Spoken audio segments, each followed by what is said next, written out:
Olá, professor Williams Filho de Biologia e te convido agora a discutir mais uma questão do nosso simulado, a questão de número 117, que trata da competência 4, habilidade 14. Vamos lá? Em certo grupo de plantas, os dois gametas masculinos atuam durante a fecundação. Uma se une com a oosfera, produzindo o zigoto diploide, e o outro se une com os dois núcleos polares, dando origem ao núcleo primário do endosperma da semente, o qual é triploide.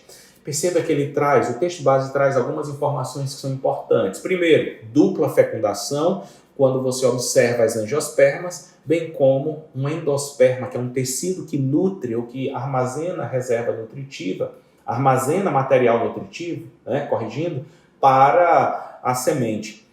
Sendo triploide, é uma característica das plantas angiospermas. Então veja, o gameta ao qual o texto base está se referindo, ele vai surgir a partir do desenvolvimento do grão de pólen. Quando você observa o grão de pólen chegando ao estigma do gineceu, aqui, ele acaba produzindo um tubo esse que vai levar o gameta até o encontro do saco embrionário, que fica aqui dentro da região do ovário. Então observe o seguinte, o saco embrionário ele é formado por um conjunto de células, cerca de 8 células, e que são responsáveis por conter o gameta, onde esta célulazinha que eu estou marcando em vermelho é o gameta, chamada de oosfera. Tá bom? Os outros núcleos são núcleos acessórios, como por exemplo, esses 3 que ficam no lado oposto à oosfera são as antípodas.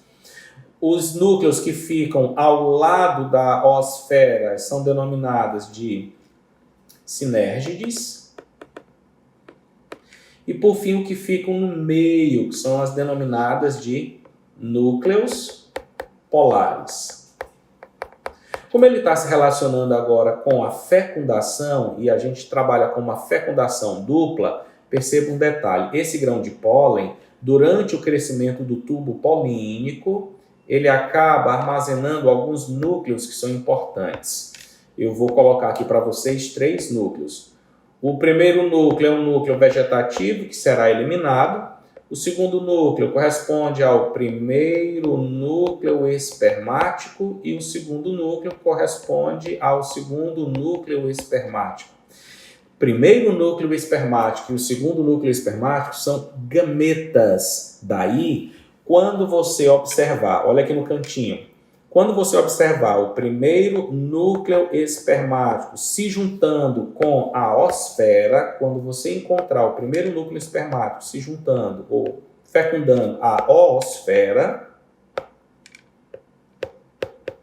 você observará a formação do embrião. E esse embrião será diploide, porque você tem o núcleo haploide do núcleo espermático mais o núcleo haploide da oosfera, tudo bem? Aí eu formo um embrião 2N. Mas se porventura, olha agora no canto superior do vídeo, no canto superior da tela, se você observar o segundo núcleo espermático juntando com os 2 núcleos polares, lembrando que cada núcleo polar é haploide, então eu tenho segundo núcleo polar N com os 2 núcleos polares N mais N, eu vou formar 3N, eu vou formar o tecido chamado de endosperma, que é triploide, que é um tecido que armazena reserva, que armazena material nutritivo para essa semente, tá claro? Então, é exclusivo desse grupo de plantas. Olha, a qual grupo de plantas nós estamos tratando? Das angiospermas. E as angiospermas, elas formam o grupo mais complexo na escala briófita, a mais simples,